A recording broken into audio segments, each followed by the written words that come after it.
कल आपको प्रस्तावना में मैंने बताया कि जो आप हैं वो किस लिए संसार में आए हैं, परमात्मा ने आपको इतनी मेहनत से क्यों इंसान बनाया और इस इंसान का क्या उपयोग है। इसके लिए परमात्मा ने हमारे अंदर जो जो व्यवस्था की है वो अतीव सुंदर है और बड़ी मेहनत लेकर के ये व्यवस्था की गई और सारी तैयारियां अंदर जुट गई थी। लेकिन जिस वक्त मनुष्य को स्वतंत्रता दी गई, जब मनुष्य ने अपनी गर्दन ऊपर उठाई और जो पूर्ण मानव हो गया, तो उसने अपने स्वतंत्रता को भी पा लिया था। उसके अंदर जो दोनों शक्तियां जिसके बारे में मैंने कल बताया था, ईड़ा और पिंगला की शक्ति, ईड़ा जिससे कि हमारा अस्तित्व एग्जिस्टेंस बनता है और पिंगला के जिससे हम सृजन करते हैं, क्रिएटिव होते हैं, ये दोनों ही शक्तियां कार्यान्वित होने के कारण हमारे अंदर मन और बुद्धि या मन और अहंकार नाम की दो संस्थाएं तैयार हो गई। ये संस्थाएं आप अगर देखें तो सर में दो बलून के जैसे हैं, जो कि आपको यहाँ दिखाई देंगी कि सर में दो बलून के जैसे हमारे अंदर बन गई, जिसे अंग्रेजी में ईगो और सुपर ईगो कहा जाता है। ये दोनों संस्थाएं जा करके जब सर में बिल्कुल बीचों बीच जाके आपस में भिड़ गई, तो वहाँ पे घनीभूत होने के कारण वहाँ की जो तालू की हड्डी है, जिसे कि फॉन्टेनेल बोन कहते हैं, वो कैल्शियम से पूरी तरह से जुट गई, माने कैल्सीफाइड हो गई। माने जो वो नरम हड्डी थी वो एकदम सख्त हो गई। ये होने के कारण ही आप मिस्टर ये हैं, आप मिसेस वो हैं, आप मिस वो हैं। इसी कारण आप सब में जो अहम पना है कि मैं ये हूँ, मैं वो हूँ, मैं ये हूँ, ये सब इसी वजह से आ गया, क्योंकि आप सब उस सर्वव्यापी शक्ति से अलग हो गए। इससे पहले जो कुछ भी आपकी उत्क्रांति हुई, माने आप एक कार्बन एटम से ले करके इंसान होने तक जो भी आपकी उत्क्रांति हुई, जो भी आपका इवोल्यूशन हुआ है, वो अपने आप होते रहा और वो आपके सतर्कता में नहीं हुआ, आपके कॉन्शियस माइंड में नहीं हुआ। मैं बीच बीच में अंग्रेजी शब्द इस्तेमाल करूंगी, तो जिनको बहुत अच्छे से हिंदी नहीं भी आती वो भी समझ पाएंगे। कॉन्शियस माइंड में माने आपके सतर्क चित्त में ये बात नहीं आई कि आप किस तरह से अमीबा से इंसान बने। यह आपने जाना नहीं, यह अनजाने में ही होता रहा। लेकिन इसके आगे का जो उत्क्रांति का पद है, इसके बाद जो आपको पाने का है, वो आपको जानना जरूरी था। अगर आप न जानते तो न तो आप परमात्मा को जानते, न उसकी मेहनत को जानते, न ही उसकी शक्ति को जानते, न ही उस शक्ति को आप कार्यान्वित कर पाते। इस दशा में जब आ गए, इस विशेष दशा में, इस प्रौढ़ावस्था में, इस मैच्योरिटी में जब आप आ गए, तभी आपको वो पद मिलने वाला है जिसे आप अपनी सतर्कता में जानेंगे, अपनी कॉन्शियस माइंड से जानेंगे। आप इसको जानिएगा कि हम कुछ और हो गए, हमारे अंदर कुछ बदल आ गया और इसीलिए स्वतंत्रता आपको दी गई। ये स्वतंत्रता इसलिए दी गई, जैसे कि एक बच्चे को पहले आप गणित में सिखाते हैं कि 2 और 2 4 है, उसके बाद उसको एक सवाल आप दे देते हैं, उसको कहते हैं कि इस सवाल का आप जवाब ढूंढ के निकालिए। ये सवाल आपको हमने दिया है, ये प्रश्न हमने आपके सामने रखा है, इस प्रश्न का हल आप निकालिए। इसी प्रकार परमात्मा ने आपको इसलिए स्वतंत्रता दी कि जीवन का प्रश्न जो है उसे आप अपनी बुद्धि से ही साधें। सब मनुष्य में बुद्धि होती है। बुद्धि में जब तक सुबुद्धि नहीं होती, विजडम नहीं होती है, तब वो बुद्धि किसी काम की नहीं। सुबुद्धि भी मनुष्य में होती है, जन्मता ही उसमें सुबुद्धि भी होती है, लेकिन मनुष्य अपनी स्वतंत्रता में इसे खो बैठता है। सुबुद्धि आपके अंदर होती है, और सुबुद्धि से जब आप किसी चीज में, अपनी स्वतंत्रता में किसी चीज को आप खोजते हैं, जब आप स्वतंत्रता में इसको खोजते हैं, तब सुबुद्धि होने पर आप बराबर बीचों बीच मार्ग में रहते हैं, जिसे कि हम सुषुम्ना का पथ कहते हैं, जिसे पैरासिम्पैथेटिक नर्वस सिस्टम का मैनिफेस्टेशन होता है। अब जो लोग इस सुबुद्धि से अपरिचित हैं, या जिन्होंने उसको तिलांजलि दे दी, इस विजडम से पार हो गए, वो एक तो राइट हैंड साइड की तरफ बहुत जाते हैं या लेफ्ट हैंड साइड की तरफ बहुत जाते हैं। अब इस लेफ्ट हैंड की ओर हमारा अतीत है, हमारा अतीत, हमारा पास्ट लेफ्ट हैंड की तरफ में। जो कुछ हमने आज तक किया है वो सब हमारे लेफ्ट में है, हमारी ईड़ा नाड़ी में पूरा की पूरा स्थित है। इसी से जो संस्था बनती है, जिसे कि हम मन कहते हैं या सुपर ईगो कहते हैं। आपने बहुत बार सुना हो, लोग कहेंगे मेरा मन नहीं चाहता ना, ये मन है क्या? ये मन आप नहीं है, ये मन है। लोग कहते हैं भाई मेरा मन नहीं चाहता है करने को। ये आपके बचपन से बैठे हुए संस्कार, बचपन से बैठे हुए दिमागी जमा खर्च, और पूर्व जन्म के भी बैठे हुए जितने भी आपके अनुभव हैं, सारे ही आपके लेफ्ट साइड में बैठे हो। अच्छे बुरे सब तरह के आपके लेफ्ट हैंड साइड में बैठे, और आपके राइट हैंड साइड में आपका भविष्य है। राइट हैंड साइड में आप जो सोचते हैं आगे का, ये करने का है, प्लानिंग करने का है, ऐसा करने का है, वहां जाने का है, इसे मिलने का है, ये सारा कुछ आपके राइट हैंड साइड में होता है। उसी प्रकार हमारे शरीर की चिंता करना कि हमारा शरीर कैसा ठीक रहेगा, और इस शरीर में ये तकलीफ है, और किसी आने वाले मृत्यु से डरना आदि, सब राइट हैंड साइड में हो जाता है। पर सुषुम्ना जो बीच का स्थान है, वो है आपका प्रेजेंट, माने वर्तमान, प्रेजेंट।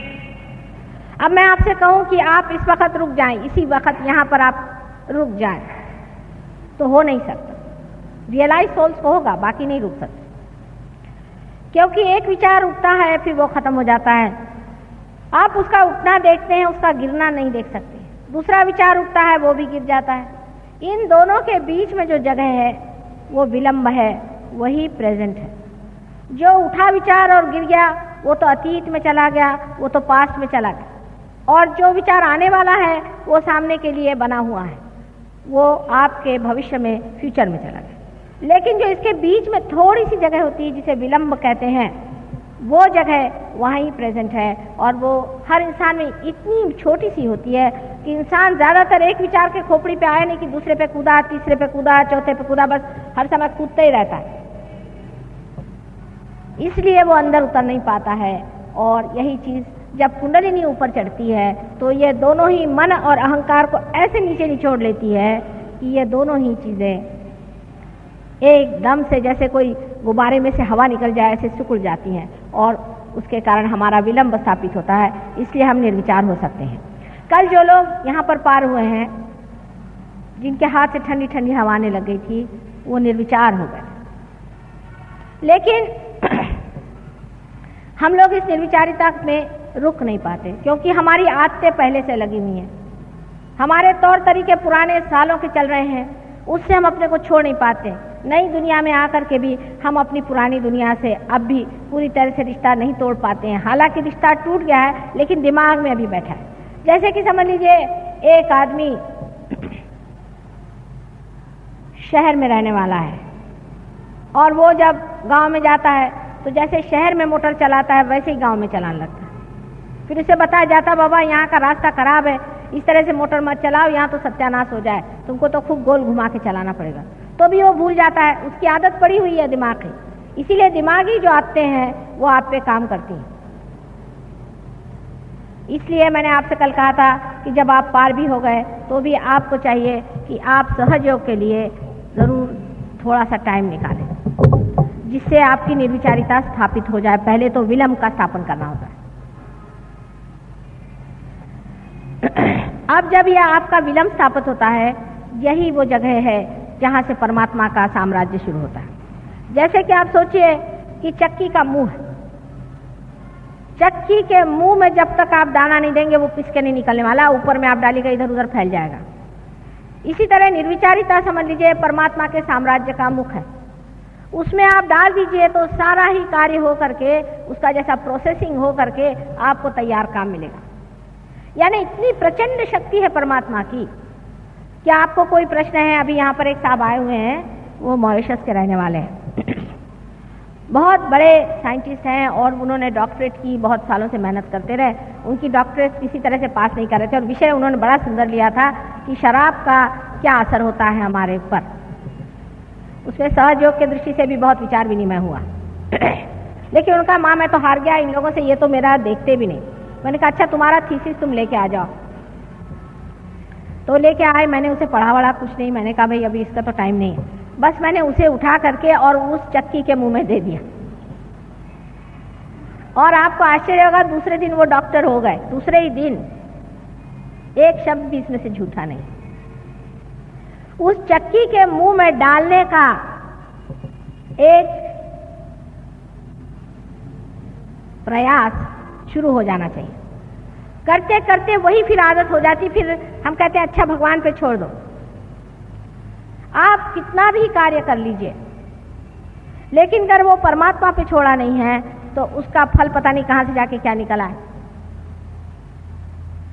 जब आप विचारों के चक्करों में घूमते हैं तब आप कार्यान्वित रहते हैं। अब इसी वजह से मनुष्य ने जब अपनी स्वतंत्रता पाली तो उसने दो काम शुरू किए। शुरू में तो उसने ये कहना शुरू कर दिया कि ये नहीं करो, वो नहीं करो, यहाँ नहीं जाओ, वहाँ नहीं जाओ। खासकर वेस्टर्न देशों में बहुत ज़्यादा डिसिप्लिन करो। अगर सवेरे जाना है तो ग्रे रंग का सूट पहनो, रात को जाना तो काले रंग का पहनो।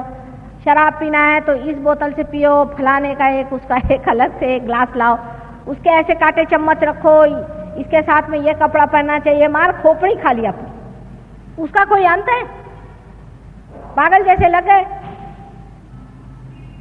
हर एक चीज का उन्होंने ऐसा तरीका बनाया कि आदमी पगला जाए। खाना न खाना हुआ एक आफत हो गई। चीज है तो उसके लिए प्लेटर अलग लाओ, फलाने के लिए अलग लाओ। अपने देश में भी ऐसे रिचुअलिज्म बहुत हो गए।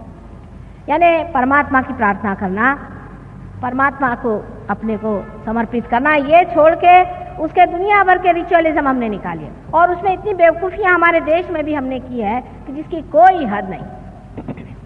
उसका उदाहरण एक बताऊं कि जैसे कि संकष्टी होती है अपने यहाँ, जिस दिन श्री गणेश जी का जन्म हुआ है उस दिन उपवास करना।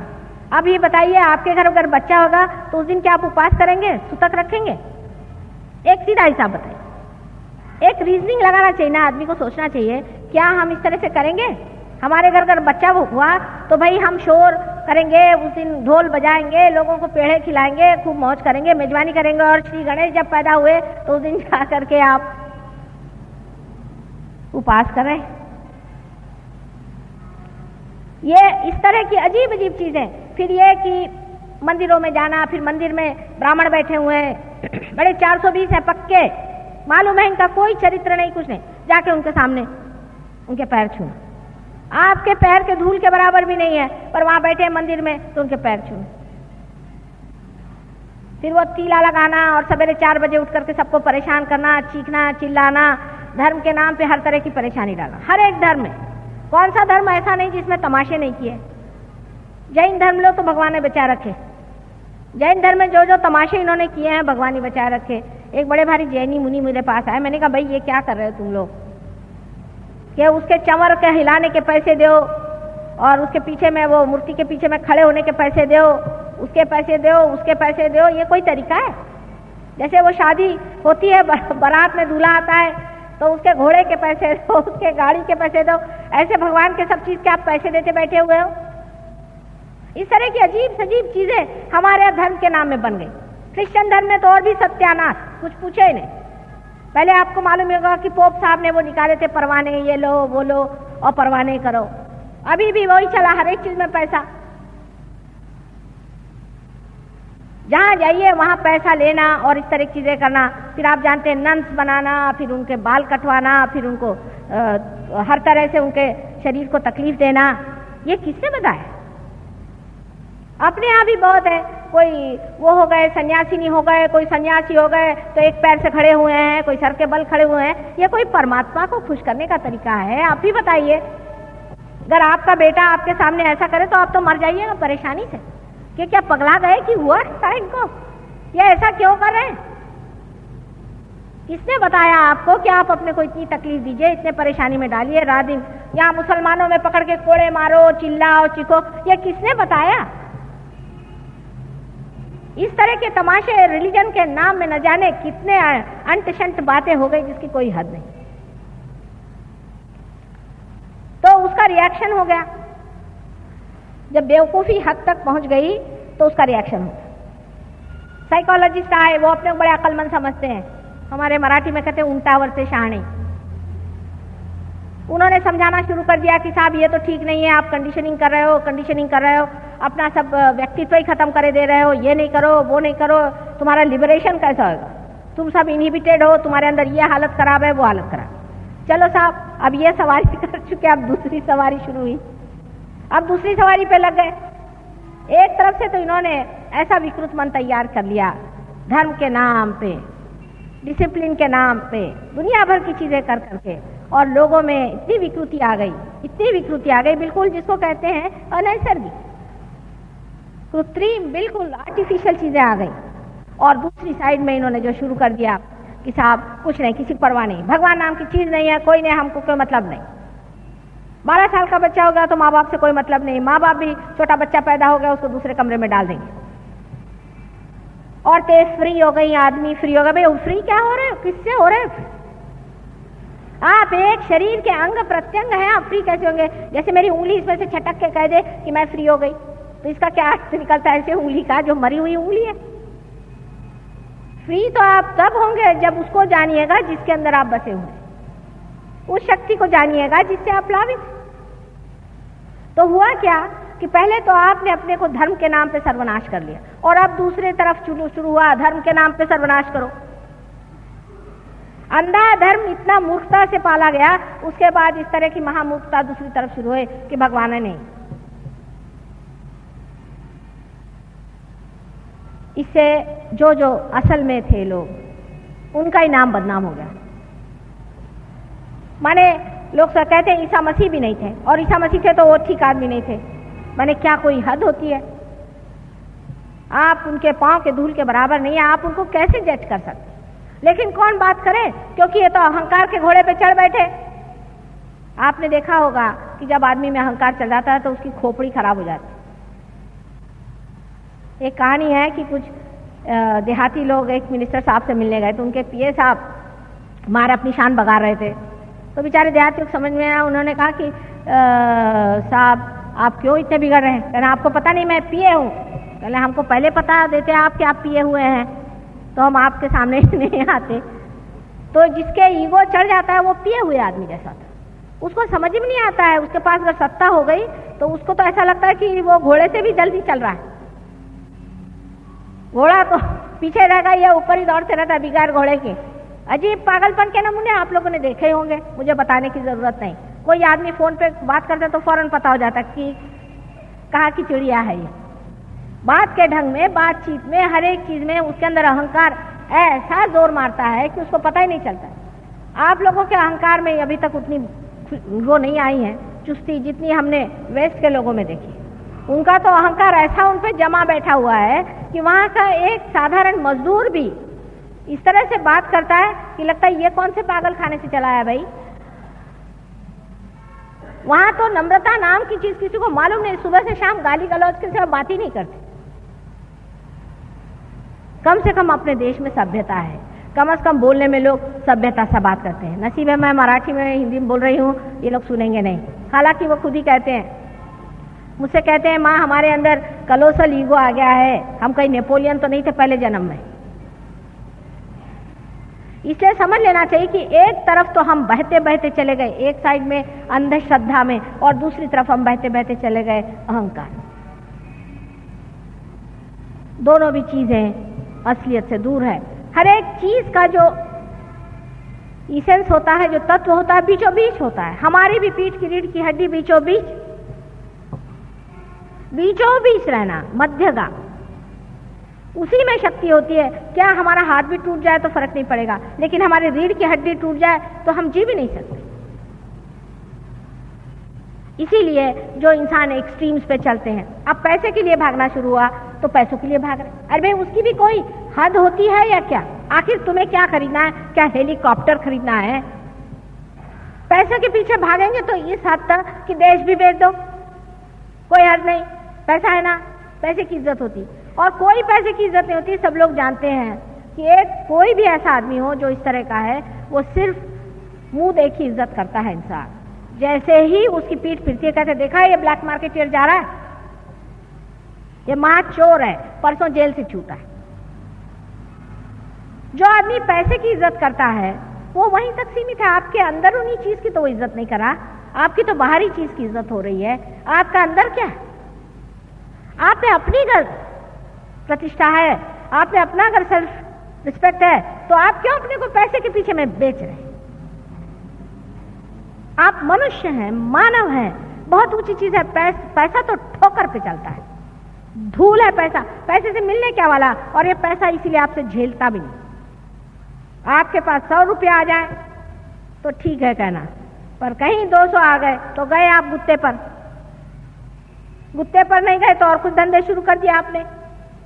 ज्यादा पैसा आदमी को झेलता ही नहीं है। कभी मैंने सुना नहीं कि कोई आदमी को ज्यादा रुपया मिल गया तो वो जाकर फौरन ये सोचता है कि इससे मैं चलो जा करके कोई बड़ा ही शुभ काम करूं, या किसी गरीब के घर में जा करके उसकी लड़की है या बच्चा है उसका कुछ देखभाल करूं। बहुत कम। ये ऐसे भी जो लोग करते हैं वो मतलब उनके पास लाखों रुपया का उसमें से एक पाई निकाल करके वो देंगे और कहेंगे मेरा नाम आप छापिएगा जरूर। मेरे पास ऐसे रोज आते हैं कि हम आपके आश्रम के लिए रुपया देंगे पर आप हमारे बाप का नाम वहां लिख दीजिएगा। मैंने कहा मैं क्या लिखूंगी आपके बाप का नाम? लोग पूछेंगे कि इसकी स्पिरिचुअल वैल्यू क्या थी इस आदमी की। आपकी स्पिरिचुअल वैल्यू क्या है उसे देखना चाहिए। आपका आत्मिक तत्व कहाँ तक जागृत हुआ है वो महत्वपूर्ण बात है। जब आप अपने आत्मिक तत्व पे आते हैं तब आप इस तरह से पागल जैसे पैसों के पीछे भागते नहीं। और आप जानते हैं कि पैसा कभी भी समाधान नहीं दे सकता। ये तो इकोनॉमिक्स में लिखी हुई बात है। ये तो इकोनॉमिक्स में लिखी हुई बात है कि पैसा आपको समाधान नहीं दे सकता। You please be seated because even if I am not speaking in English, you expose yourself to me. Just sit down like this. Doesn't matter. You see, so many people listen to me in English yesterday patiently because they realize it is the exposure to mother is important and not what she speaks. This intellect where you are hearing is of no use in Sahaja. Alright, you just put your hands like this and don't get disturbed. You can hear me through your heart. तो आपकी जो असलियत है उसकी इज्जत करिए।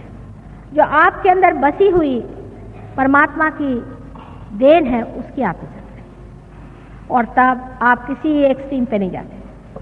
सत्ता के पीछे में आजकल आप देख रहे हैं अपने देश में कि लोगों में जरा भी किसी भी प्रकार की स्टेबिलिटी नजर नहीं आती, क्योंकि उनमें अपने में उनको विश्वास नहीं रह गया। उनको यही नहीं समझ में आ रहा है कि क्या करें, बौखला गए। उनका बेस ही कोई नहीं रह गया, कोई उनके तत्व नहीं रह गए, क्योंकि वो तत्व से बहुत दूर चले गए हैं। और उस तत्व के दूर जाने के लिए उनको कोई भी घबराहट नहीं होती, क्योंकि उनका अहंकार उससे पूरा होता है। इसका फायदा बहुत लोग उठाते हैं। इस तरह के जो लोग डामाडोल होते हैं उनका बहुत लोग फायदा उठाते हैं। अब आप कहेगा कि माता जी आजकल तो सभी लोग इसी प्रकार के अपने देश में हो गए हैं, सबका जो है वो अहंकार इतना बढ़ गया है कि लोग किसी भी तत्व में विश्वास नहीं करते। नहीं करेंगे तो भुगतेंगे। जो मनुष्य अपने तत्व में विश्वास नहीं करता वो भुगतेगा। हर एक ने भोगा है, और जो नहीं करेंगे वो सब भोगेंगे। हिटलर अपने को समझता था कि वो दुनिया को नचा देगा। उस जमाने में तो उसको ऐसा लगता था कि वो जो करे सो कायदा। उसका उन्होंने तो भोगा ही, उनके सारे देश ने भोगा और आज तक भोग रहे। इसलिए याद रखना चाहिए कि पहले ये मैं कहूं कि तुम बेटा भोगो बेहतर मैं ये कहूँ कि तुम अपना जो आनंद है उसे भोगो, अपना जो सुख है उसे भोगो, अपना जो तत्व है। ये भी एक शान की चीज है कि आदमी अपने तत्व पे खड़ा है। इससे बढ़ के और क्या शान हो सकती है? आपके पास 4 मोटरें नहीं हो तो क्या फर्क पड़ने वाला है, उससे क्या आपका चला जाने वाला है। लेकिन कम से कम दुनिया में लोग ये तो कहते हैं कि तत्व के आदमी हैं, अगर है दुनिया में तो ये तत्व के आदमी है। ऐसे तो 1000 खटमल पैदा होते हैं और मर जाते हैं। आप अगर वाकई में कोई इंसान है तो अपने तत्व पे आपको रहना चाहिए। और जब आप अपने तत्वों पे रहते हैं तो बहुत से लोगों का ये भी उसमें गड़बड़ हो जाता है कि बड़े तत्वनिष्ठ हुए तो सबको सोचते हैं डंडा मारते फिरो। तत्वनिष्ठ माने उनको लगता है 4 बजे सवेरे उठना बड़ी तत्वनिष्ठता है। ये ऐसे तत्व नहीं है। तत्व बहुत ही अंदर से जानने की चीज है। सबसे बड़ा तत्व है प्रेम। सबसे बड़ी ऊंची चीज है प्रेम। और जिसने इस तत्व को नहीं पहचाना वो बाकी के जो दिखाऊ तत्व है जिससे आप दुनिया भर की गर्दन घोटते फिरिए। आपको उपास करना है, उपास करते रहिए। दुनिया भर को आप क्यों स्काउट बनाए हुए हैं? सारे दुनिया भर को स्काउट बनाने की क्या जरूरत है कि सबको आप गर्दन घोटे हुए हैं?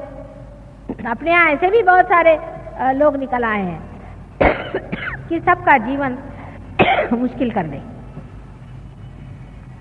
सहयोग में आपको सहज रहना चाहिए। सहज सहज सहज माने जैसे आप हैं वैसे नहीं। कोई आपको असहज भावना नहीं करनी है। कोई आपको जरूरी नहीं कि आप लंगूर बन के घूमिए, या कोई जरूरी नहीं कि आप बड़े भारी अंग्रेज साहब बन के घूमिए। आप हिंदुस्तानी हैं, हिंदुस्तानी ढंग से आप रहिए। हिंदुस्तानी इंसान जैसे रहते हैं वैसे रहिए। आप अंग्रेज हैं, आप अंग्रेज जैसे रहिए। मुश्किल काम है, लेकिन हाँ। अब उन लोगों के यहाँ क्या हो गया कि एक एक्सट्रीम पे चले गए, अब दूसरा एक्सट्रीम शुरू हो गया। वहां के लोगों ने कपड़ा ही पहनना छोड़ दिया। जितना उन्होंने कपड़ों का पहले महात्म्य किया था, अब उसके फलस्वरूप ये हो गया कि वो कहते चलो फटे कपड़े पहनो। यहाँ से फटे कपड़े वहां पे एक्सपोर्ट होते हैं, आपको पता ही होगा, जिसमें बड़े बड़े पैक्स लगे हुए हैं, वो बड़े अच्छे माने जाते हैं वहां। इसलिए अति पे जाने वाले लोगों ने अपने साथ बड़ी ज्यादती कर ली। अब बहुत लोगों को कि काम है मुझे बहुत, मैं काम करता हूं। काम करना अच्छा है, लेकिन परमात्मा को भी याद करना चाहिए। अपने आत्मा की तरफ भी ध्यान देना चाहिए। बैल के जैसे जुतने वाले लोग सहयोग के लिए बेकार। कोई जरूरत नहीं बैल के जैसे जुतने की। ठीक है, आप टाइम से काम करिए और थोड़ा टाइम अपनी बीवी बच्चे सबके साथ रहिए। उनके साथ भी समय बिताइए। आपके ऊपर उनकी भी जिम्मेदारी है। उनका जीवन बर्बाद करके आप बड़ा भारी तमाचा लगाने की कोई जरूरत नहीं।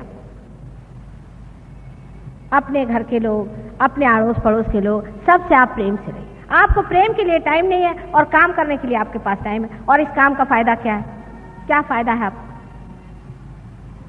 हमने बड़े बड़े देख लिए तीरंदाज इसमें, जिन्होंने बड़ी बड़ी पोजीशन ऑक्यूपाई करी। जब वो रिटायर हुए तो जो कुर्सी खिसकी तो वो तो एकदम रसातल में पहुंच जाते। कोई पूछता भी नहीं एक बार जाकर कि आप कहाँ बैठे हुए हैं। और जिन्होंने प्रेम की गाथा गाई उनको आज तक लोग याद करते रह गए। ऐसे अनेक आप उदाहरण जानते हैं। जितने भी साधु संत हो गए, चाहे जैसे भी गरीबी में रहे हो, आज भी लोग मत्था टिकाने उनके दरबार पहुंचते हैं। और जो बड़े बड़े अपने को रईस समझ करके और बड़े बड़े अपने को शहंशाह समझ करके दुनिया में मार जिन्होंने आफत मचा दी थी, आज वो कहाँ से खेत में और कहाँ धूल में पड़े हुए हैं, सड़ रहे हैं। किसी को पता भी नहीं कि कौन कहाँ चले गए। कम से कम किसी को पता भी हुआ तो उधर से कोई जाएगा नहीं, बाबा रे बाबा वो राक्षस वहां सो रहा है, अपन इधर ही से चलो। लेकिन जिन्होंने प्रेम किया संसार पे, जिन्होंने प्रेम दिया, ऐसे लोगों की एक एक चीज में, उनके एक एक वाक्य में इतना माधुर्य है कि अभी तक जहां भी कहीं कुछ मिलता है लोग उसे पकड़ लेते हैं। आप ही लोग, जब आप जानते हैं कि हृदय से आप ऐसी ही चीजों की इज्जत करते हैं, आप ऐसे ही इंसान की हृदय से इज्जत करते हैं, फिर आप अपनी भी इज्जत करिए। अपना भी स्थान बनाना होगा, और जब ये स्थान बनता है तभी आप मध्य में आ जाते हैं। ये सब मैंने इसलिए बताया क्योंकि हमारे यहाँ एक्सट्रीम्स पे जाने से कितने कितने उपद्रव हो गए हैं उसके बारे में आपको पता ही नहीं है। अब इससे अनेक प्रकार होते हैं, जैसे कि आप अगर कलेक्टिव सबकॉन्शियस में चले जाएं, बहुत ज्यादा आप भगवान को पूजा कर रहे हैं, रात दिन भगवान भगवान भगवान, आपका कोई अधिकार नहीं है। सुबह से शाम तक आप माला जपते बैठे हैं, अब आप सोचिए, मैंने कल ही बताया था कि भाई माला जपना सबका अधिकार नहीं, ना करना चाहिए।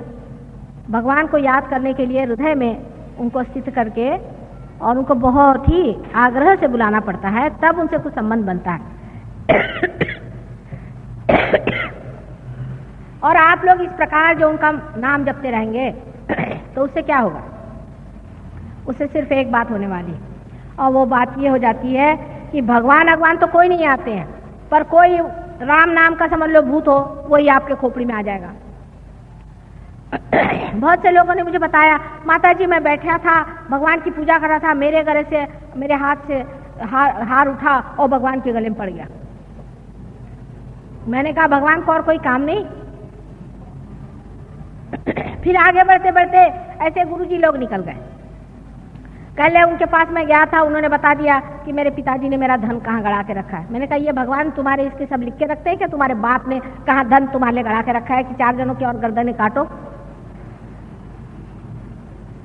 फिर कहने लगे कि नहीं। और फिर उन्होंने और एक कमाल बताया। मैंने कहा क्या कर ले? उन्होंने मुझे घोड़े का नंबर बताया और वही घोड़ा आया, और भी भगवान की। मैंने कहा तुमने बड़ी इज्जत कर दी। फिर कह ले सट्टे का नंबर भी बताते हैं और मटके का नंबर भी बताते हैं। इस तरह से हम कितने गिरते गिरते गिरते गिरते कहाँ जाके गिर जाते हैं। भगवान को खोजते हुए हम अपने घोड़े का नंबर पूछने लग जाते हैं। ये क्या भगवान के काम है? ऐसे हजारों गुरु घुमा करते हैं और उनके यहाँ बड़ी बड़ी मोटरें खड़ी रहती हैं, आपने देखा हो। उसी में फिर अपने महाराष्ट्र में खास करके औरतों के बदन में देवी का संचार होता है, कहते हैं। इन भूतनियों के बदन में आने के लिए देवी को कोई धंधा है या नहीं? वैसे तो वो बर्तन मांजती रहती दुनिया भर के, और उनके अंदर देवी आ गई, सब गए उसके पैर छूने के लिए। ये सारी बेवकूफी हमारी लेफ्ट साइड के मूर्खता की वजह से और अंधता की वजह से हम लोग करते हैं। सुबह से शाम घर कहाँ भाई जाओ, तुमको मंदिर जाना है जाओ, सिर्फ वहाँ जो मूर्ति है उसके सामने मत्था टिकाना और वापस चले आना। तो वो मानेंगे नहीं इस बात। वहां से वो प्रसाद ले आएंगे, वो पता नहीं किस गंदे आदमी ने किस तरह से बनाया है, उसका हृदय कैसा है, वो खा के चले गए, हाँ प्रसाद खाया, और उसके बाद सीधे डॉक्टर के पास। और राइट साइड के जब लोग बिगड़ते हैं तो उनका तो भगवान ही बचाए रखे, क्योंकि अहंकार ऐसी चीज है कि वो आदमी को कुछ समझ में नहीं आता। वो बेवकूफियां करते जाएगा, मुफ्ता करते जाएगा, लेकिन उसके समझ में नहीं आएगा कि मैं मूर्ख हूं। सब दुनिया उस पर थूकेगी, हंसेगी। एक बोसाका नाम की जगह है, वहां के राजा साहब इतने बेवकूफ हैं, प्राइम मिनिस्टर, कि उन्होंने मोती के, मतलब वो है नीग्रो, और मोती के उन्होंने जूते बनाए। अजीब अजीब तरह की चीजें वो करते रहते हैं। दुनिया उन पे हंसती है कि ये अमीन साहब एक हैं अक्लमंद बहुत बड़े, लेकिन वो अपने को इतने अक्लमंद समझते हैं कि उनको कौन समझाए। वो घोड़े पे सवार है ना। अहंकारी आदमी तो बहुत ही मुश्किल से ठीक होता है, क्योंकि उसका अहंकार, वो सोचता है यही मैं हूं, और इस अहंकार को भी पालने वाले पैदा हो गए। वो आपको कुछ न कुछ सिखा देंगे कि हाँ भैया तुम आओ मेरे पास में, मैं तुम्हारे बाप के नाम से बना दूंगा, हो गए। आपका मैं नाम दे दूंगा, भोगानंद, ढोंगानंद, खराबानंद। अंग्रेज लोग तो बेचारे कुछ जानते नहीं, उनको जो भी नाम दे दे। अभी एक साहब मुझे बता रहे थे कि उन्होंने 600 पाउंड दिया एक महाशय जी को, कि उन्होंने उनको मंत्र दिया। मंत्र क्या दिया? आएंगा, 600 पाउंड। और दूसरे को दिया ठिंगा। अब हिंदुस्तानी समझता है बेचारे, इनको कुछ मालूम नहीं, बुद्धू है, उनको ठिंगा मंत्र दे दिया। आपको कपड़े पहना दिए, आपसे कहा कपड़े उतार दो, कहीं कुछ, ये माला पहन लो, ये करो वो करो, हो गए बेचारे बुद्धू। अब वो अहंकार के चक्कर में उनको ये नहीं समझ में आता कि भाई माला पहनने से कोई परमात्मा मिलेगा। कबीर ने तो कहा है कि कर का मन का छाड़ी दे, मन का फिर। ये सब क्या गधे थे? नानक जी क्या सब बिल्कुल झूठ बोल गए? तुकाराम क्या बिल्कुल गलत थे? ज्ञानेश्वर बिल्कुल गलत थे? और ये कहां से आ गए हैं आज समझाने के लिए? इसे मराठी में कहते हैं उपट शुंभ। इनकी बातें आप लोग सुनने लग जाते हैं, क्योंकि आप राइट साइड पे बहुत क्रॉस कर गए। फिर कोई आकर के आपको बातें करे और आपका दिमाग खराब कर दे, आप पे ऐसे वर्णन करे, आपके बिल्कुल पुल बांधे तारीफ के, इतना आपको प्रेस कर दे, आप बिल्कुल लद्द से जमीन पे गिर जाइएगा, आपको पता नहीं चलेगा, गर्दन कट जाएगी। ऐसी बेवकूफी में फंसने वाले लोग परमात्मा को क्या पाएंगे? यहाँ उल्टी बात है, आपको परमात्मा को पाना है। यहाँ आपको परमात्मा को बुलवाना है, उनका आवाहन करना है, अपने हृदय में बिठाना है, उनसे कहना है कि प्रभु आओ, हमारे अंदर जो भी दोष हो उसे क्षमा कर दो, और हमारे हृदय में आप जागरूक हो जाओ, आप सुप्त न रहो। यहाँ दूसरी बात है यहाँ कोई दुकान नहीं है कि आप देते हो कि नहीं देते हो, कोई आपने हमको रुपया पैसा दिया था जो हम देंगे। ऐसे आकर लोग डंडे लेकर खड़े हो जाते कि आप माँ हो के हमको क्यों नहीं देते, देना तो देंगे नहीं तो नहीं देंगे, आप हमें ललकार नहीं सकते। इसकी वजह ये नहीं कि देना नहीं चाहते, लेकिन जब नहीं बनता है तो नहीं बनता, और बनता है तो बनता है, उसे क्या किया जाए। अगर एक आधा बीज अपने आप ऊपर आता है तो आता है, नहीं तो नहीं आता है। ये आप बात जानते हैं। उसके ऊपर कोई जबरदस्ती की जाती कि उसके अंदर से अंकुर खींचा सकते हैं। क्या आपकी कुंडलिनी को कोई खींच लेगा? जो कुछ भी आपका किया कराया है, जिस तरह से अपने आपने तबीयत संभाली है, उसके अनुसार आपकी कुंडलिनी जागृत होती है। इस प्रकार आपके अंदर जो दो शक्तियां हैं, ईड़ा और पिंगला में जो बहती हैं, जिसका पहले का नाम है कि आप कहें महाकाली की शक्ति, इसका इंग्लिश में कोई नाम नहीं है। ये महाकाली की शक्ति आपके लेफ्ट साइड में दौड़ती है। इसे होली घोस्ट अंग्रेजी में कहते हैं। इसी एक महाकाली शक्ति से ही दूसरी शक्तियां निकलती है, यही परम शक्ति है। इसमें से दूसरी शक्ति निकलती है जिसे कि हम लोग महासरस्वती की शक्ति कहते हैं, जिससे हम सोचते हैं, विचारते हैं और आगे की बात करते हैं। इन दो शक्तियों को गलत तरीके से इस्तेमाल करने की वजह से ही हमारे अंदर अहंकार और प्रतिअहंकार के घनीभूत सर में ये बबल्स हो जाते हैं, या कहना चाहिए गुब्बारे जैसे दो घनीभूत संस्थाएं तैयार हो जाती हैं। और इसके चक्कर की वजह से ही कुंडलिनी नहीं उठती, क्योंकि जब इस तरह से एकदम पूरी तरह से आपका सर ढक जाए, या एक ने ज़्यादा ढकेल दिया हो या दूसरे ने ज़्यादा ढकेल दिया हो, तो बीच की जगह नहीं बन सकती, कुंडलिनी जगह पे बैठी रहती। पर सर्वसाधारण कुंडलिनी उठ जाती है, आपने कल देखा है। इसीलिए मैं आपसे कल कह रही थी कि क्षमा करें। अहंकार का इलाज है क्षमा करना।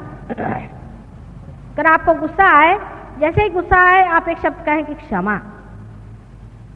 कोई अगर बोले समझ लो आप बहुत क्विक टेम्पर्ड हैं, बहुत हॉट टेम्पर्ड हैं, बहुत ही ज़्यादा, आपके नाक पे कहते हैं कि नाकाचा शेंडाला राग अस्तु, नाक के ऊपर में यहाँ आप पे गुस्सा बैठा हुआ। ऐसे आदमी को यह करना चाहिए, जैसे आप में गुस्सा आए तो आप उसे कहते ठहरिए ठहरिए ठहरिए, 3 मरतबा उसे कहिए, या आप उसे कहिए क्या कहा आपने, क्या कहा आपने, क्या कहा आपने, और फिर उसके बाद आप कहिए क्षमा। कोशिश करके देखिए, गुस्सा आपका कम हो जाएगा। लेकिन जबरदस्ती गुस्से से जूझने की जरूरत नहीं है, गुस्से की जूझने की जरूरत नहीं। जिस आदमी के अंदर गुस्सा दबा हो, चाहे निकला हुआ है, जिसमें गुस्सा करने की आदत है, इसका मतलब है उसका अहंकार दुखित है, उसका अहंकार परेशान है। इसलिए आदमी को पहले अपने को क्षमा करना चाहिए और फिर दूसरों को क्षमा करना चाहिए। और क्षमा इसीलिए बहुत बड़ा एक साधन भगवान ने हमें दिया हुआ है, जिसके कारण हम अपने अहंकार को पा सकते हैं। अब हमारे मन को जीतने का कौन सा तरीका है? एक तो क्षमा से हम अपने अहंकार को जीत सकते हैं, और अपने मन को जीतने का तरीका यह है कि जिस चीज को बहुत ज्यादा देखने का मन करता है, जिस चीज को बहुत ज्यादा पाने का मन करता है, उधर से अपने मन को कहना क्या बेवकूफी लगा रखी है, तो मन का खिंचाव खत्म हो जाएगा, मन की आदतें टूट जाएंगी। आदतें तोड़ने के लिए सबसे अच्छा तरीका यही है कि जिस चीज का बहुत मन चाहता है उसे कहना अच्छा जरा आप बैठे रहिए, बहुत आपको देख लिया हमने। लेकिन ऐसा नहीं होता है। अधिकतर लोग कहेंगे कि भाई मैं तो भाई असली घी खाता हूँ और तो कुछ नहीं खाता, मैं तो भाई ऐसा है मेरा कि मुझे तो बढ़िया एकदम खाने के लिए चाहिए। हमारे यहाँ खाना पीना ज्यादातर मन में होता है। अपने देश में खाने पीने की बीमारी, तो सुबह से शाम यही बीमारी है कि आप क्या खाते हैं। क्या भगवान आपको कि खाने पर कोई पारितोषिक देने वाला है कि भाई आप ये खाना खाते हैं, वो खाना खाते हैं, आपको इस खाने का शौक है, आज मला पूरण पोड़ी चाहिए। इसमें अपनी शान बघारना कितनी बेवकूफ़ी की बात है। मुझे ये अच्छा लगता है, मुझे वो अच्छा लगता है, इस तरह से जबान से कहना भी क्या शोभनीय है।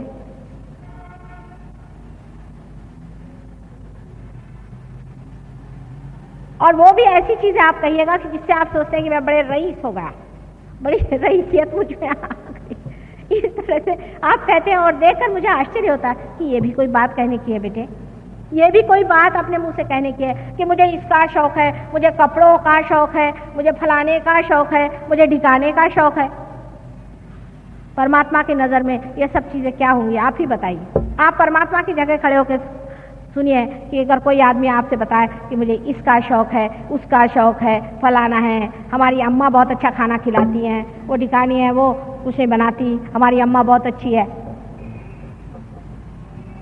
इस तरह की बेवकूफ़ी की बातों से लेकर बड़ी बातों तक, जैसे मुझे मोटर का शौक है, मुझे सत्ता का शौक है, मैं प्राइम मिनिस्टर बनूंगा, इसका मुझे शौक है, उसका शौक है। आपको दुनिया भर के शौक हैं तो आप अपने घर में बैठिए। परमात्मा के साम्राज्य में ऐसे शौकीनों की कोई जगह नहीं। जरूरत से ज्यादा इस तरह के शौकीनियां करना कोई मनुष्य को शोभा नहीं देता। यह मनुष्य ही करता है, जानवर नहीं करता बेचारा। वो तो कहीं भी सो जाता है, कहीं भी उठ जाता है। और मेरे ख्याल से जो साधु संत होते हैं वो भी उसी हालत में पहुंच जाते हैं। कहीं भी कहे सोने का दो सो जाएगा, उसको क्या, जब कंफर्ट अंदर में ही है, जब सारा आराम अंदर ही में है, तो बाहर की ये सब चीजों की क्या जरूरत है। पर वो जब तक दशा नहीं आती तब तक अपने साथ बहुत ज्यादा जबरदस्ती करने की जरूरत नहीं। क्योंकि मैं एक बात कहूंगी तो आप दूसरी बात करिएगा। मैं अगर कहूंगी कि बेटे आराम मत करो ज्यादा, तो आप कहेंगे अच्छा आज से माने का हम जमीन पर सोएंगे, रास्ते पर जाके सो जाएंगे। मैंने कहा कि भाई रास्ते पर सोना अच्छा नहीं है तो हम महलों में जाके सोएंगे। मैंने बीच में रहो, ये बात मैं कह रही हूं कि किसी भी बीच में न रहने से मनुष्य में एक तरह से बड़ी बेवकूफी आ जाती है और वो इतना फ्रिवलस और इस कदर वो श्रृंखल हो जाता है कि उसकी ये समझ ही नहीं आता है कि किस चीज में मजा है। हर चीज को वो उछली नजर से देखते रहता है। सारा जीवन उसका बड़ा उथला, उसमें कोई गहनता नहीं आती। और जब तक गहनता नहीं आएगी तब तक आपके अंदर आनंद कितना भी भरो, कुछ आनंद आपको नहीं मिला। ये दोनों एक्सट्रीम्स की बातें हैं। मैंने आपसे बताया कि जब आदमी अहंकार में चढ़ता है तो अहंकार के भी भूत चढ़ते हैं। ऐसे कैसे अहंकारी लोग होते हैं दुनिया में कि जो मरते हैं तो भी उनका अहंकार नहीं जाता। इनको लगता है कि साहब मैंने कुछ काम ही नहीं किया। ऐसे लोग भी आपके खोपड़ी में घुस सकते हैं, उनके भी भूत आपके अंदर आ सकते हैं और आप ऐसी ऐसी बातें करेंगे कि लोग कहेंगे ये तो ऐसा नहीं था, इसको हो क्या गया। तो नॉर्मल रहना चाहिए आदमी को, बीचों बीच रहना चाहिए। जो आदमी बीचों बीच रहता है वो ये दोनों ही शक्तियों से पूर्णतया प्लावित होता है। जो आदमी बहुत ज्यादा काम करता है, बहुत ज्यादा अहंकारी है, उसको हार्ट अटैक आएगा। अगर हार्ट अटैक नहीं आएगा तो उसको डायबिटीज हो जाएगा। डायबिटीज नहीं होगा तो किडनी होगा, उसको लिवर हो जाएगा और उसको और बीमारियां हो सकती है। क्योंकि हमारे अंदर स्वाधिष्ठान चक्र जो है वो ये कार्य करते रहते हैं। उनका एक कार्य, सबसे बड़ा कार्य ये है कि हमारे लिए जो बुद्धि है उसमें जो काम हो रहा है उसके लिए मेद, फैट सेल्स को पहुंचाएं, उसका सप्लाई करें। फैट सेल का सप्लाई सर में करना चाहिए। अब वो बेचारे को एक काम तो अगर आपने दे दिया, रात दिन सोचो सोचो सोचो, तो बाकी की जो काम उनके हैं, जो कि पैंक्रियास है, आपके लिवर है, आपकी किडनीज हैं और स्प्लीन वगैरह है, उनको नहीं देख पाते, फिर आपको डायबिटीज की बीमारी हो जाती है। सहयोग में डायबिटीज हम लोग 100% ठीक कर सकते अगर आप पार हो जाएं और हमारी बात सुने तो 100% आपका डायबिटीज, किडनी सब ठीक हो सकती। पर आपकी अगर किडनी एक बार आपने मशीन में डाल दी तो हम नहीं ठीक कर सकते और इसलिए हमें आप क्षमा करें। मशीन में चीज जाने से वो मर ही जाती है, फिर हम नहीं ठीक कर सकते, तो इसलिए हमसे नाराज होने कौन सी बात है। हम कोशिश करेंगे लेकिन बेकार में परेशान करने की कौन सी बात। अब ये जो हमारे अंदर दूसरा चक्र है स्वाधिष्ठान चक्र, जिसके बारे में मैंने आपसे बताया, ये चक्र से ऊपर जो नाभि चक्र है इसमें लक्ष्मी तत्व का वास है, इसमें लक्ष्मी जी का वास है। और लक्ष्मी जी आप जानते हैं वो कोई पैसा नहीं होता। लक्ष्मी जी का स्वरूप जैसा है उसके बारे में मैंने अनेक बार बताया है और आप अगर मेरे इसके बारे में पढ़ें तो आप जानेंगे कि लक्ष्मी जी और पैसे में बहुत ही अंतर है। सबसे बड़ी चीज, लक्ष्मीपति वो होता है जो मन से बहुत संतुष्ट होता है, जो दूसरों को देता है और जिसके आश्रय में अनेक रहते हैं, जो कमल के जैसे अपने ऊपर वस्त्र परिधान किए हुए हैं और जो अत्यंत हृदय से भी कमल के जैसा बहुत ही ज्यादा वार्म, बहुत ही ज्यादा सुगंधित होना चाहिए।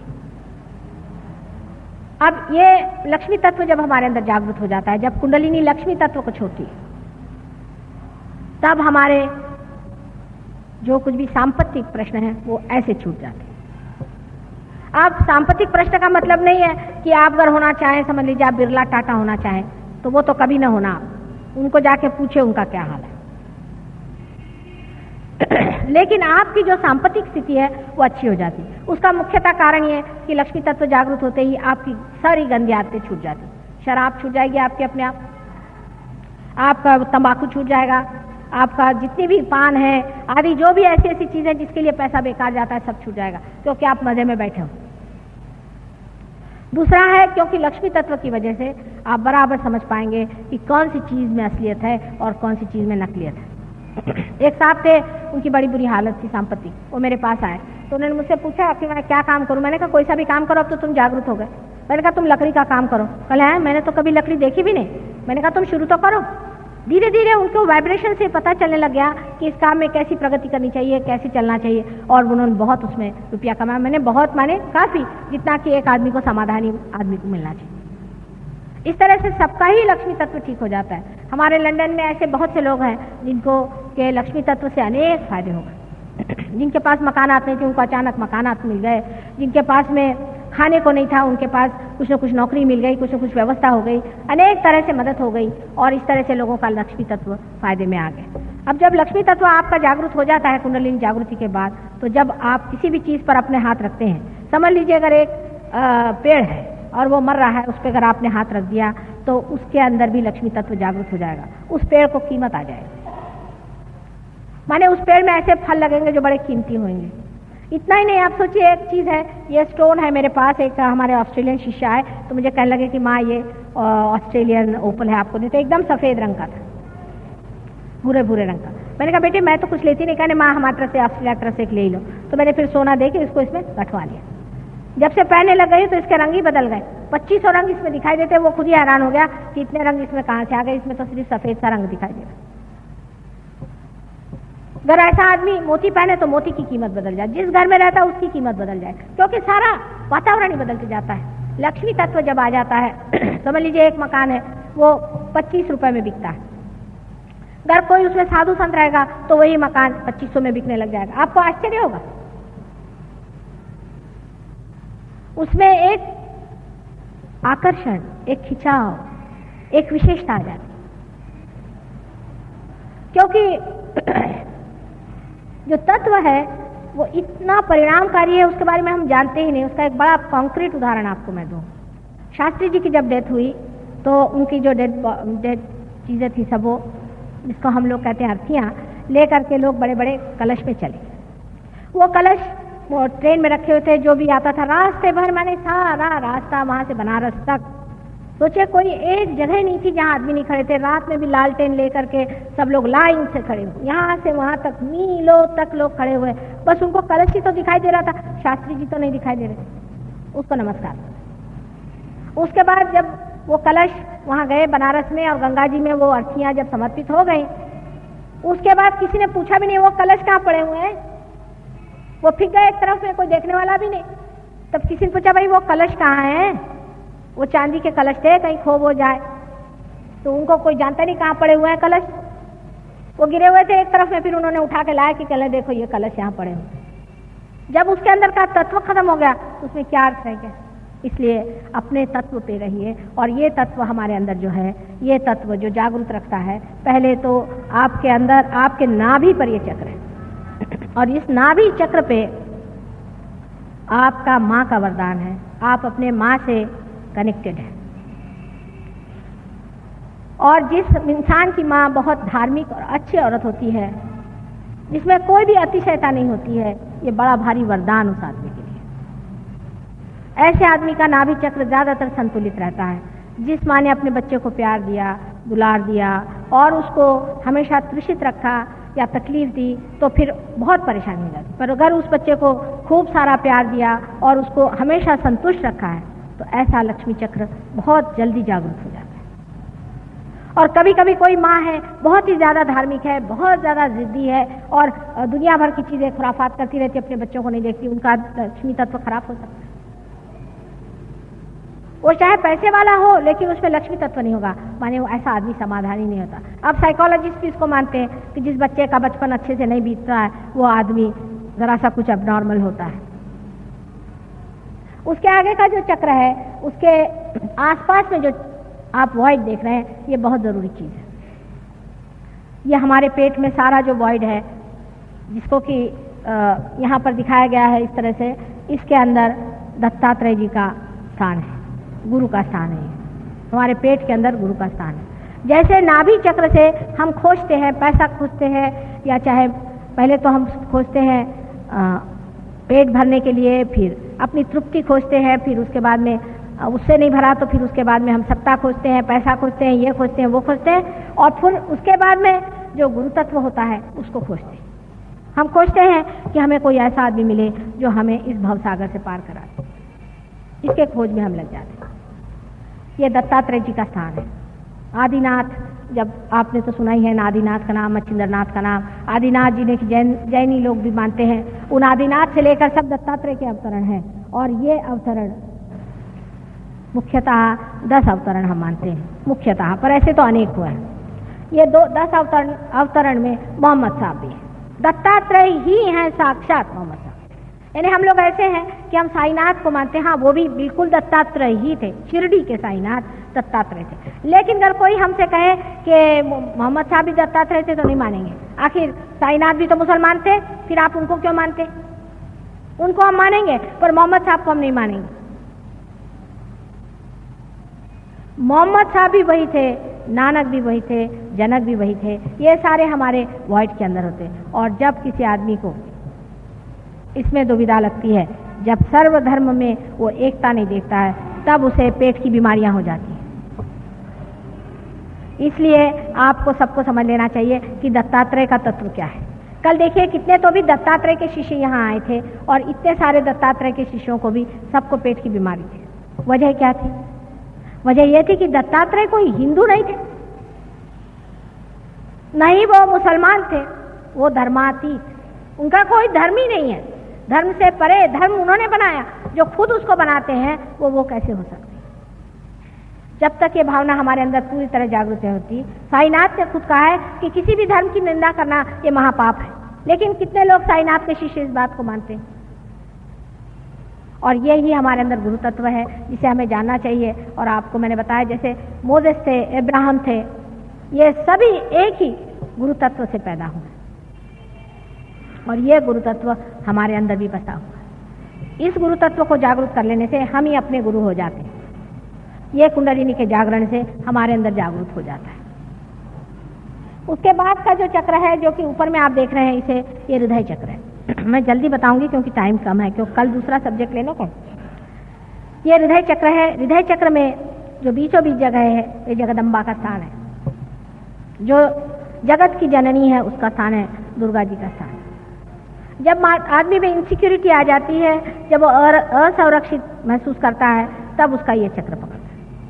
बहुत सी औरतों को जिनको ब्रेस्ट कैंसर वगैरह बीमारी होती है, वो इसी चक्र के खराब होने से होती है। अगर वो अरक्षित अपने को महसूस करती हैं, वो देखते हैं कि उनका आदमी जो है वो गलत रास्ते पे चल रहा है, या उसका उनका कोई ठिकाना नहीं, उनके बच्चे ठीक से नहीं, कोई ना कोई वजह से जो अरक्षित यहाँ महसूस करती हैं, उनको ये बीमारी होती है। डरपोक औरतों को ये बीमारी हो सकती है। ये चक्र उनका खराब हो जाता है जो अपने को अरक्षित महसूस करते हैं। जब कुंडलिनी जागृत होती है, तब जगदम्बा आपके अंदर जागृत हो जाती है, और वो आपका संरक्षण करती है।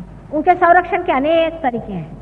जैसे कि आप जा रहे हैं, कहीं जाते जाते एकदम आपने देखा कि एक्सीडेंट हो गया, लेकिन आपके जाने की वजह से एक्सीडेंट टल जाएगा। आप अगर उस ट्रेन में हैं और आप अगर रियलाइज सोल है, तो सारी ट्रेन बच जाएगी, एक आदमी नहीं उसमें से मरेगा। यह अनोखा का अनुभव है, आप भी इसको देख के लीजिए। इसलिए जरूरी है कि आपका जो हृदय चक्र है वो ठीक कर दिया जाए। जिनका हृदय चक्र ठीक नहीं होता, उनको और भी अनेक बीमारियां लग सकती हैं, जैसे बुरी तरह का ब्रोंकाइटिस है, बुरी तरह की खांसी आदि, सब इसी चक्र के और इस चक्र के मिलाप से होती है।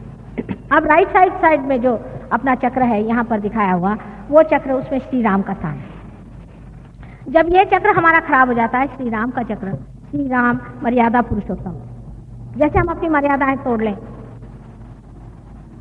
माने ये कि किसी वक्त भी उठे नहा लिया बेवकूफ जैसे, ये मर्यादा तोड़नी हुई कि नहीं हुई? लंदन में सारे हिंदुस्तानी लोगों को बीमारी है, 8:30 बजे नहा करके और दफ्तर चले जाएंगे, और वहाँ लंग का कैंसर बहुत होता है, इसी चक्र के टूटने से होता है।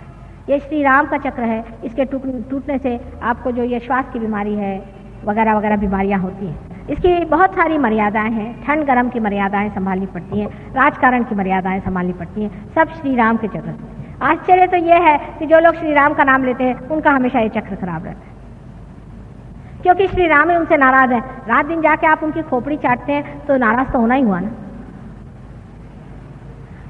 ऐसे चक्र को भी आप जागरूक कर सकते हैं, और 25-25 साल का भी अस्थमा आपका ठीक हो सकता है अगर आपका ये चक्र ठीक हो जाए। अगर आपके पिता मर गए हों सडनली और आप पे उनका असर आया हुआ हो तो वो भी इसमें दिखाई देता है, या आपका पिता होकर के कुछ आप में गड़बड़ हो वो भी इसमें दिखाई देता है। जो कोई भी लंग की बीमारी है ये ज़्यादातर राइट साइड के चक्र के पकड़ने से, हार्ट के राइट साइड से पकड़ने से ही होती है। अब उसके ऊपर में जो चक्र है यहाँ पर, ये विशुद्धि चक्र है। ये चक्र हमारे पीछे में यहाँ पर है, ये विशुद्धि चक्र जिसे कि हम सर्वाइकल प्लेक्सस कहते हैं, उसको देखता है। अब इससे 16 है, इसमें सब प्लेक्ससेस हैं, माने 16 इसकी कलियां हैं। अपने आँख, नाक, मुंह और गला, थ्रोट, यहाँ अंदर के सारे मसल्स, जीभ वगैरह सब इससे कंट्रोल होते हैं। इतना ये इम्पोर्टेंट, बहुत ज़्यादा महत्वपूर्ण ऐसा ये चक्र है। लेकिन जिसका विशुद्धि चक्र खराब हो जाता है उसकी शक्ल ही खराब हो जाएगी, उसकी आंखें खराब हो जाएंगी। मतलब बाह्य की जो आंखें, जैसे जलन होना, आंख में लाली आ जाना वगैरह, सब इस चक्र के दोष से होते हैं। किसी किसी के दांत, उसमें तकलीफ हो जाती है, वो भी इसी चक्र के दोष से हो जाती है। किसी किसी की जिह्वा में तकलीफ हो जाती है, उससे हो जाती है। इस चक्र के भी 2 भाग हैं, लेफ्ट और राइट। जो बीच का चक्र है वो राधा कृष्ण से स्थापित है, राधा कृष्ण का स्थान है यहाँ पर।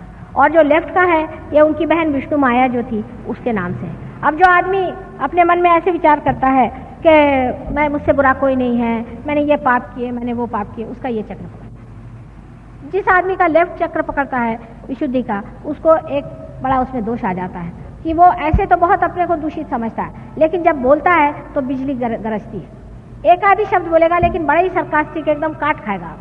ऐसे तो ठीक बोलेगा लेकिन हमेशा टेढ़ा ही बोलते रहेगा, क्योंकि उसका ये जो लेफ्ट साइड का चक्र है ये पकड़ा रहता है। राइट साइड का जो चक्र है इसमें विठल रखुमाई का स्थान है। मतलब ये कि जब कृष्ण राज करते थे तब का है राइट साइड। जब राइट साइड का चक्र पकड़ता है तो आपको जुकाम आदि जो बीमारियां हैं वो सब शारीरिक बीमारियां, और सोचने में भी मनुष्य राइट साइड के इसका जो होता है उसमें एक तरह का अहंकार भी आ सकता है, क्योंकि वो जब बोलता है या कुछ करता है तो उसमें इतना अहंकार आ जाता है कि उसकी छाया इस चक्र पे भी आ जाती है। बोलते वक्त में अगर अहंकार का उपयोग करें तो इस पर भी आ जाती है, और इसी कारण ये भी चक्र जब खराब होता है तो भी बड़े दूषण अलग हो जाते हैं। इस चक्र को सबसे ज़्यादा अगर कोई खराब करता होगा तो वो है सिगरेट। सिगरेट से कैंसर होता है, उसे तकलीफ होती है, कितना भी कहे सिगरेट छूट नहीं सकती, पर सहयोग में आने से सिगरेट यूँ छूट जाएगी। आपको उसके लिए कोई मेहनत करने की ज़रूरत नहीं, एकदम से आपकी सिगरेट अपने आप से छूट जाएगी, आप सिगरेट पीना छोड़ देंगे। ये इस चक्र की बात है। अब ये चक्र और ये चक्र मैं कल बताऊंगी, बहुत देर हो गई है क्योंकि आप जानते हैं इसके बाद जो काम है उसमें बहुत टाइम लग जाता है। इस प्रकार आपको ये सोचना चाहिए कि हमारे अंदर परमात्मा ने कितनी सुंदर व्यवस्था की है, उन्होंने कितने सुंदर हमारे अंदर व्यवस्था करी हुई है और कितना इंतजाम किया है।